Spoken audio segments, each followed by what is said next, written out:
다윗은 용서를 받았는가 아닌가? 사무엘하 11장 12장. 하나님께서 우리 죄를 용서하신다는 사실을 우리가 압니다. 그런데 하나님은 과연 우리의 죄에 대해서 우리를 혼내시나요? 징벌하시나요? 벌을 주시나요?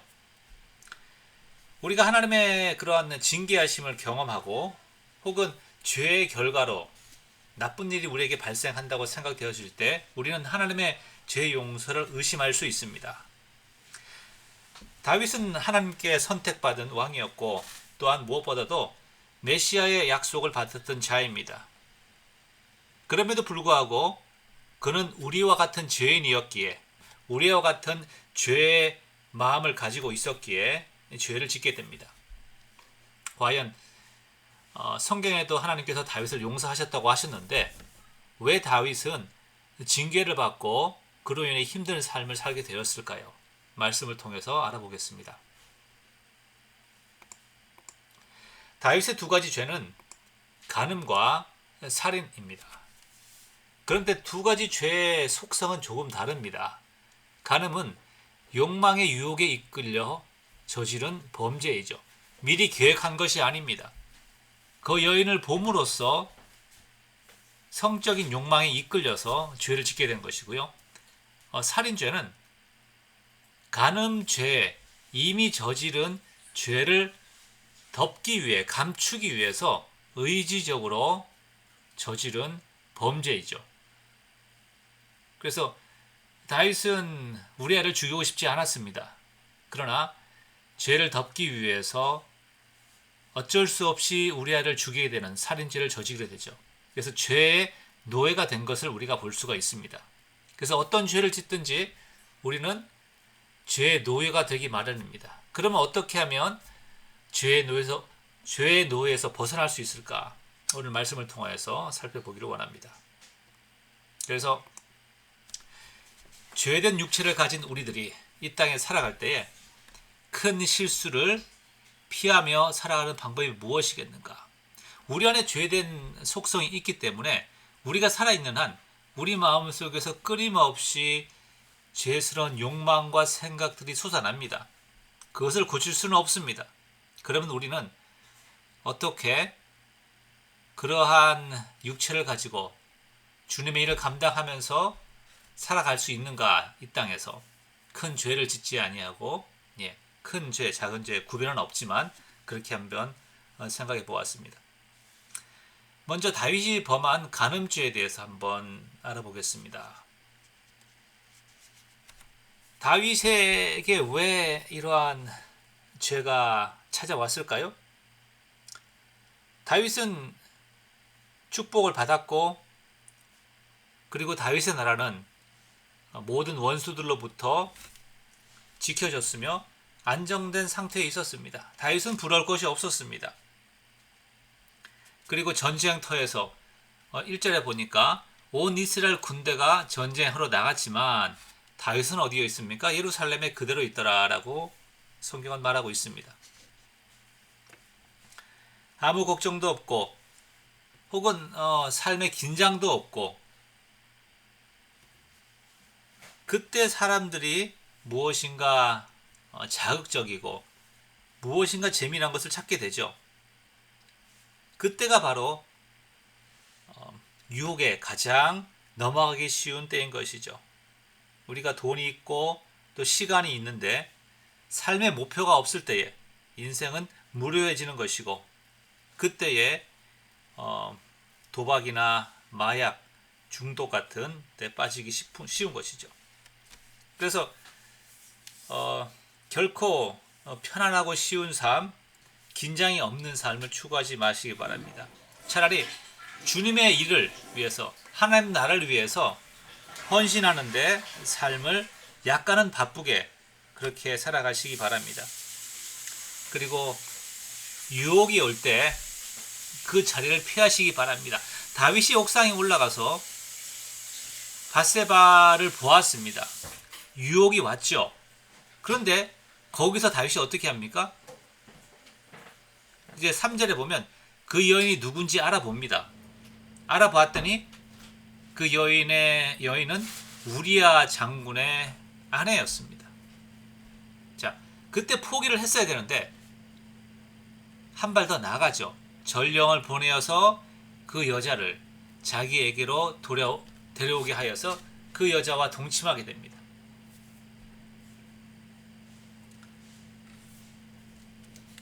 다윗은 유혹이 올 때 그 자리에 피한 것이 아니고 그 자리에 더 머물러 있었고 한 발 더 나아가서 적극적으로 나아간 것이죠. 우리 안에 죄된 그런 욕망이 있기 때문에 유혹이 올 때 우리는 그 유혹을 이길 수가 없습니다. 왜냐하면 내 마음에 있는 것과 유혹하고 완전히 일치하기 때문이죠. 도망가는 것밖에는 방법이 없는 것이죠. 자, 그녀는 이제 자기 집으로 돌아갔습니다. 아무도 이것을 문제 삼는 사람이 없었고 또 문제가 될 것 같지 않았습니다. 그러나 하나님 앞에서는 완전 범죄가 없습니다. 하나님은 어떻게 하십니까? 밧세바를 아이를 가지도록 임신하도록 하는 것입니다. 그래서 간음죄가 드러날 수밖에 없는 상황이 되었습니다. 그래서 다윗은 어떻게 하죠? 그것을 덮기 위해서 백방의 노력을 하는데 결국에는 우리아를 죽이는 데까지 이르게 되는 것이죠. 이것이 바로 죄의 노예가 되어서 간음죄의 노예가 되어서 또 다른 죄, 살인죄를 의지적으로 저지르게 된 것이죠. 다윗은 우리아를 전쟁터에서 불러옵니다. 그리고는 집에 들어가 쉬게 합니다. 그리함으로 이제 그녀가 임신한 것을 감추려 한 것이죠. 그런데 어떤 일이 발생하죠? 우리아가 집에 가지 않고 왕궁의 문에서 병사들과 함께 밤을 새웁니다. 다윗이 묻습니다. 어찌하여 너는 너희 집으로 내려가지 않았느냐? 그때 우리아가 놀라운 대답을 합니다. 그리고 이 대답은 다윗의 마음을, 다윗의 죄성을 신랄하게, 은연중에 지적하고 있는 것이죠. 우리아가 이렇게 말합니다. 내 주 요압과 내 왕의 부하들이 바깥들에 진치고 있거늘 내가 어찌 내 집으로 가서 먹고 마시며 내 처와 같이 자리일까? 내가 이 일을 행하지 아니하기로 맹세하나이다 하니라. 우리아는 참으로 자기의 주가 누구죠? 요압이죠. 군대 장관. 상당히 충실하였습니다. 신실하였죠. 그런데 다윗의 주 누구입니까? 하나님께 신실합니까? 그렇지 않죠. 이렇게 다윗의 마음 가운데 본인이 신실하지 못한 것을 우리아가 간접적으로 지적을 하였을 것입니다. 대비가 되니까요. 그런데 다윗은 포기하지 않고 자기 죄를 덮기 위한 노력을 계속해 갑니다. 그래서 다윗은 이번에는 이제 우리아로 하여금 술을 많이 마시게 해서 취하게 합니다. 그러고는 다시 집으로 가도록 다시 한번 시도를 하죠. 그러나 여전히 우리아는 병사들과 함께 궁전의 입구에서, 왕궁의 입구에서 잡니다. 자, 첫 번째 계획이 실패하자 두 번째 계획은 무엇입니까? 살인, 죽여 없애는 거죠. 그러면서 우리아 손에 편지를 써가지고 요압에게 이렇게 보냅니다. 너희가 우리아를 맹렬한 싸움에 앞세워 두고 너희는 뒤로 물러가서 그로 맞아 죽게 하라. 너무나 확실하죠. 참 죄의 노예가 되면 어리석기 짝이 없는 그런 행동을 하게 됩니다. 만약 우리아가 이 편지를 보았다고 한다면 어떻게 되었을까요?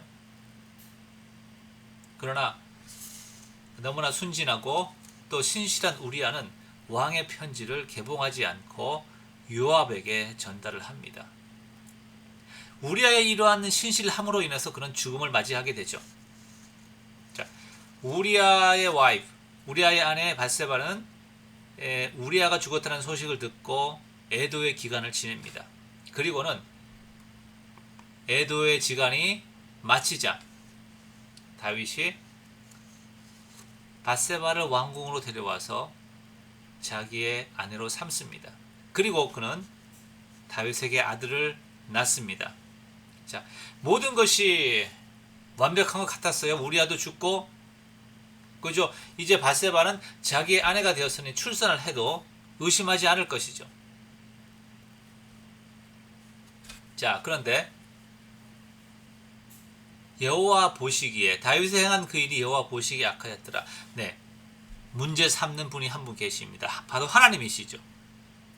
세상의 사람들은 왕이 그렇게 한다고 해서 감히 문제 삼을 수가 없습니다. 그리고 이방의 왕들도 이렇게 많이 하였을 것입니다. 그런데 하나님이 세우신 선택하신 왕 다윗은 하나님의 뜻을 나타내야 되고 하나님의 말씀을 따라야 하는 그러한 사명을 가지고 있는 것이죠. 그런데 다윗이 어떻게 했습니까? 죄를 짓게 되고 그 죄를 감추기 위해서 또 다른 죄, 아니 더 심각한 죄, 살인을 저지르게 되는 것이죠. 우리가 여기서 볼 수 있는 것은 이러한 죄의 노예에서 벗어날 수 있는 유일한 길은 무엇입니까? 죄를 드러내고 죄를 고백하는 것이죠. 그리고 그것이 바로 가장 지름길입니다. 만약 다윗이 간음을 저지른 다음에 하나님께 고백하고 또 우리아에게 용서를 구하고 하였다고 한다면 그 살인죄를 저지르지 않아도 되죠. 그러나 이제는 간음이 아닌 살인까지 저지름으로 인해서 더 많은 죄를 쌓아놓은 것입니다. 그것으로 인해서 자, 죄를 감출 때는 생각하기를 자기가 죄를 감출 수 있다고 생각하는 거예요. 그러나 언젠가는 하나님 앞에, 아니 모든 사람들이 보는 앞에서 그 죄가 다 드러날 것입니다. 그러니까 가장 지혜롭고 가장 빠른 길은 죄를 고백하는 것입니다. 자, 20절에 있는 것처럼 이 다윗이 행한 이 일이 여호와의 보시기에 악하였더라. 그래서 여호와께서 어떻게 하시죠? 나단 선지자를 보내어서 비유로 말씀하십니다. 한 나라에 두 사람이 있습니다. 이웃이 있습니다. 한 사람은 엄청 부자이고 한 사람은 한 마리 양밖에 없습니다. 이 가난한 사람은 이 양을 사랑하고 자기 딸같이 자식같이 그렇게 아끼는 그런 그런 상황이었습니다. 그런데 부자의 집에 손님이 찾아왔습니다. 이 부자는 자기의 양 아닌 이웃에 사는 가난한 사람의 양을 빼앗아서 그 양을 죽여서 자기의 손님을 위한 음식을 만들어 대접하였습니다. 자, 이 이야기를 듣고 다윗은 매우 화를 냈습니다. 그러면서 이렇게 말합니다. 여호와의 사심을 두고 맹세하노니 이 일을 행한 그 사람은 반드시 죽을 것이다. 이때 나단 선지자가 어떻게 얘기하죠? 예, 당신이 바로 그 사람입니다. 그러고는 이제 나단이 여호와께서 하나님께서 선포하신 그 징계 또 동시에 죄 용서를 전합니다. 자, 징계하심과 죄 용서 상충되는 것처럼 보이죠? 하나님께서 징계하시는 것, 그것은 우리를 연단하는 것이고 우리를 훈련하는 것입니다. 말씀을 통해서 알 수 있는 것은 하나님은 다윗으로 하여금 하나님의 말씀을 존중하도록 훈련을 하시는 것이죠. 자, 다윗이 죄성이 있었어요. 죄된 욕망을 갖고 있습니다. 그런데 다윗이 왜 간음죄를 넘어서 살인까지 저지르게 되었을까요? 그것은 다윗이 자기가 가지고 있는 지위와 상황만큼 하나님의 말씀을 존중하는 그런 마음이 없었다는 것입니다. 누구에게나 있는 죄된 마음, 그것 때문에 하나님이 훈련하시는 것이 아니라 죄된 마음을 죽이라고 훈련하는 것이 아닌 하나님의 말씀을 존중하도록, 하나님의 말씀을 경외하고 순종하도록 하는 훈련을 하시는 것이죠. 그리함으로써 다윗이, 아니 우리 죄된 죄성을 가진 인간들이 엄청난 죄로 빠지지 않고 끊임없이 하나님께로 나올 수가 있는 것입니다. 말씀을 보겠습니다. 7절 8절 12장 나단이 다윗에게 이르되 당신의 그 사람이라 이스라엘 하나님 여호와께서 이와 같이 이르시기를 내가 너를 이스라엘 왕의 기름 붓기 위하여 너를 사울의 손에서 구원하고 내 주인의 집을 내게 주고 내가 내 주인의 아내들을 내 품에 두고 내가 이스라엘과 유다 족속을 내게 맡겼느니라. 내가 이렇게 복을 주고 또 온 나라를 너희에 주고 만일 그것이 부족하였을 것 같으면 네가 나에게 더 원하였으면 더 요청하였으면 이것저것 더 주었겠지 더 주지 않았겠느냐 이렇게 하나님이 말씀하시는 것입니다. 그렇게 하나님이 복을 주시고 또 특별한 그 메시아의 약속으로 다윗을 선택하셨는데 너는 어찌하여 나를 무시하느냐 내 말을 업신여기고 여호와의 말씀을 업신여기고 내가 보기에 악을 행하였느냐. 세상 사람들이 보기에는 뭐 그럴 수도 있지 왕이니까 이방의 왕들을 기준에서 봤을 때는 당연하지 라고 말할지 모르겠지만 내가 보기에는 내가 악을 행한 것이고 그것은 내가 말한 그 말씀 10계명의 말씀 가장 기본적인 것 가볍게 여기고 소용없는 것 가치가 없는 것으로 여긴 것이다. 그래서 네가 햇사람 우리아를 암몬 자손의 칼로 죽이고 그래서 너는 마치 의로운 것처럼 너는 아무 잘못이 없는 것처럼 그러면서 그의 아내를 빼앗아 내 아내로 삼았도다. 하나님이 열받을 만하죠. 자, 여기서 하나님이 말씀하시는 그런 말씀을 보십시오. 내가 어찌하여 우리아를 죽이고 살인을 행하였느냐 라고 하지 않았습니다. 어찌하여 내 말을 업신여기느냐. 그것은 나를 업신여긴 것이다. 자, 이렇게 말씀합니다. 그러면서 이제 10절, 11절, 12절 아주 무서운 어떤 두려운 징계의 말씀을 하십니다. 칼이 내 집에서 영원토록 떠나지 아니하리라. 이후에 이어지는 그런 이야기들을 보면 왕좌를 차지하기 위해서 서로 보복하기 위해서 왕자들끼리 죽이고 죽이는 그러한 엄청난 일들이 벌어지고 또 압살롬이 반역을 하여서 그 아비 다윗이 도망을 가고 그 압살롬의 군대와 다윗의 군대가 싸워서 수많은 사람들이 죽고 이 아들 압살롬은 또 요압에 의해서 죽게 되고 그로 인해서 다윗은 다시 왕궁으로 돌아오지만 기쁨이 아닌 큰 슬픔 가운데 고통 가운데 또 왕궁으로 다시 돌아오게 되는 것이죠. 이게 왜 그렇습니까? 다윗이 하나님을 업신여기고 하나님의 말씀을 가볍게 생각함으로 죄를 저질렀기 때문에 그렇죠. 그러면서 11절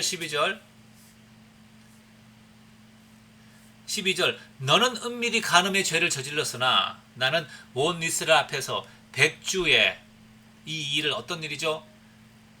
내 아내를 빼앗아 내 이웃들에게 압살롬에게 내 아들에게 주리니 그 사람들이 내 아내들과 더불어 백주에 동침할 것이다. 압살롬이 어떻게 합니까? 나중에 그 모사의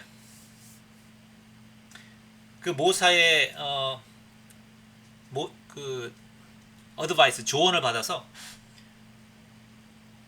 왕궁의 옥상에 텐트를 치고 다윗이 간음을 추구하였던 생각하였던 여인을 보았던 그 옥상에 텐트를 치고 거기서 다윗의 10명의 첩들과 동침을 합니다.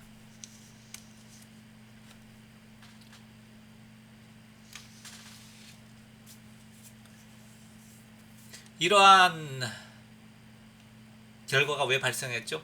다윗이 하나님의 말씀을 가볍게 생각한 것입니다. 내가 왕이 되었으니 이 정도는 해도 괜찮겠지.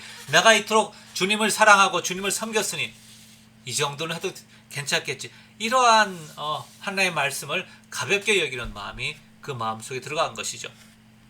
그래서 하나님은 다윗으로 하여금 죄의 열매가 얼마나 쓴지 조금입니다. 조금.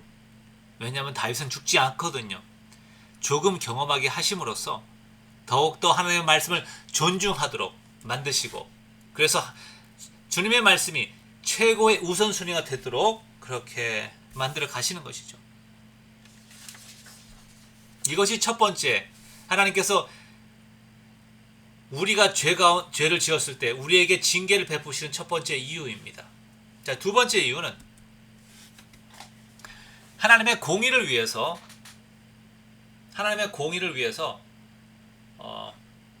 우리에게 아픔을, 또 우리에게 손실을 주시는 경우가 있습니다. 다윗의 경우를 보면 하나님의 공의를 위해서 범죄로 얻은 그 아들, 간음의 순간에 얻게 된 그 아들을 하나님이 데려가시는 것이죠. 다윗이 이제 이런 얘기를 듣고 내가 여호와께 죄를 범하였노라 하니까 다윗이 이렇게 말합니다. 여호와께서도 당신의 죄를 사하셨나니 당신이 죽지 아니하려니와. 자, 이거 아주 중요합니다. 죽지 않는다는 것은 바로 죄를 사했다는 것입니다. 그러니까 우리가 하나님이 징계를 하셨는데 하나님은 우리의 죄를 용서하신 것이 아니라 라고 말할 수가 없는 것이죠. 우리의 죄를 용서하지 않으셨으면 우리가 죽어야 합니다. 자, 그런데 14절에 이렇게 말씀하십니다.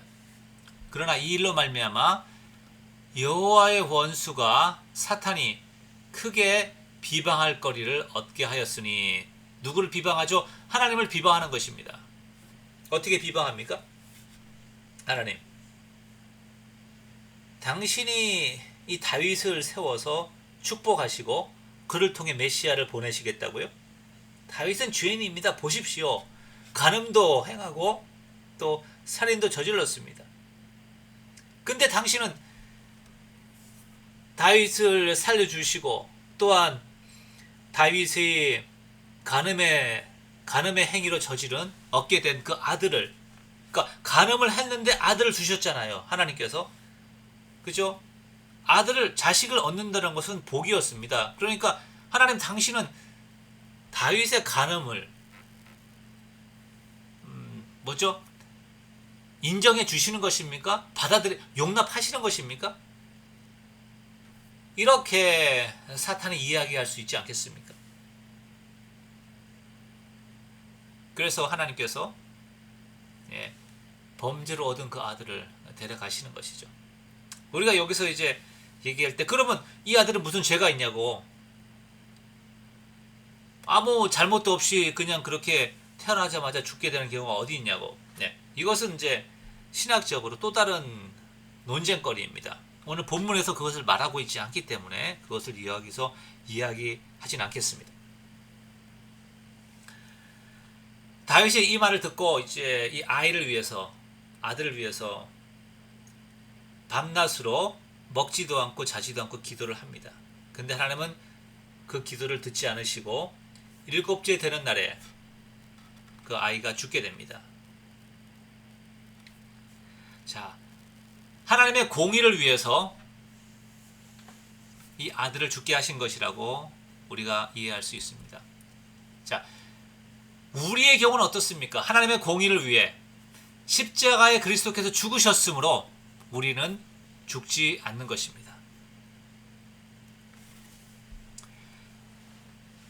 놀라운 것은 하나님이 밧세바와 사이에서 태어난 그 아들을 데려가셨지만 하나님께서 다윗을 내치신 것은 아닙니다. 다윗을 버리신 것이 아니죠. 다윗을 향한 하나님의 은혜와 약속은 변하지 않습니다. 솔로몬의 출생을 통하여서 우리는 그것을 알 수가 있습니다. 하나님이 특별히 25절에 나단을 보내 그의 이름을 여드디아라 하시니 이는 여호와께서 사랑하셨기 때문이더라. 그렇죠. 참 놀라운 하나님의 사랑입니다. 비록 범죄한 가운데 다윗이 있었고 그 범죄로 인해서 밧세바를 아내로 얻었지만 하나님이 그 밧세바를 통하여서 아들을 낳게 하시고 또 그 아들을 사랑한다고 이렇게 친히 선지자를 보내어서 확증하시는 것이죠. 그 말은 무엇입니까? 다윗을 향한 하나님의 은혜와 사랑, 그 다윗의 아들을 통하여서 그의 나라를 영원히 세우겠다는 그 약속은 변하지 않았다는 사실을 다윗에게 다시 한번 확인을 시켜주시는 것이죠. 말씀을 정리합니다. 다윗은 용서를 받았습니다. 그러나 그 징계를 통하여서 하나님은 다윗을 훈련시키는 것이죠. 주님의 말씀을 더 존중하고 주님의 말씀을 더 가까이 하도록 그렇게 훈련시키는 것입니다. 죄의 용서를 의심하지 마시기 바랍니다. 하지만 또한 우리가 오늘 여기서 볼 수 있는 어떻게 하면 죄를 멀리할 수 있는가 몇 가지 또 방법들을 우리가 나눌 수 있겠습니다. 첫 번째로 유혹에서 도망하시기 바랍니다.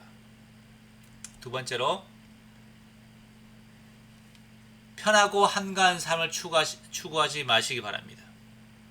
그것은 죄의 먹잇감이 되는 겁니다. 아주 쉬운 타겟이 되는 거예요.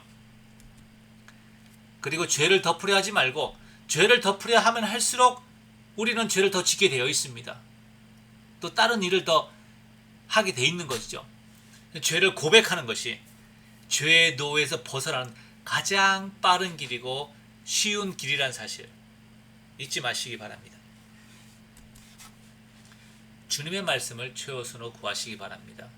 우리가 죄된 육체를 가지고 이 땅에 살아가면서 죄악에 빠지지 않는 가장 중요한 핵심이 무엇입니까? 우리가 지뢰밭을 지나가는데 지뢰를 터뜨리지 않고 지나갈 수 있는 방법이 뭐예요? 지뢰밭에 지도가 필요한 겁니다. 인생의 지뢰밭을 지나가는데 주님의 말씀이라는 지도 꼭 중심에 모시고 살아가시기 바랍니다. 기억하십시오.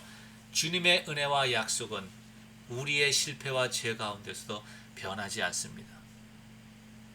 여러분이 교회 문을 박차고 여러분이 주님을 정말로 얼굴에서 주님의 면전에서 주님을 부인하고 뒤돌아서지 않는 이상은 주님은 우리를 결코 버리시지 않습니다. 그러한 주님의 은혜를 여러분의 실패와 좌절 가운데서도 발견하시기를 바라며 또 주님께 더욱더 가까이 나가는 그런 은혜가 있기를 원합니다. 감사합니다.